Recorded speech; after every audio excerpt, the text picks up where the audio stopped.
Good morning everyone. Nakikita niyo po ba yan? Ayan po ang aking kamuting kahoy na pangalawang puno. Ayan po siya. Lumabas na. Ayan po yung puno niya. Ayan po, nag-iisang puno. Pangalawa na po yan. Napunot ko na yung isa. Nakakalbo na rin. Ayan po. Kasi po umaangat yung lupa. Mayroon na po siguro siyang laman na malaki na kaya umangat ang lupa.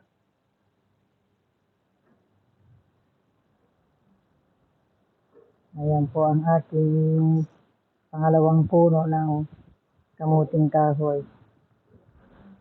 Ayan po yung mga bagong tanim ko na talbos ng kamuti. Ayan po, maganda na siya.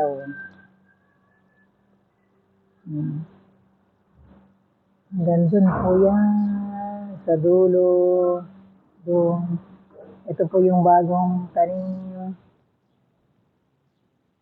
Ayan po yung kahapon ko lang tinanim. Ayan po, mga bagong tanim.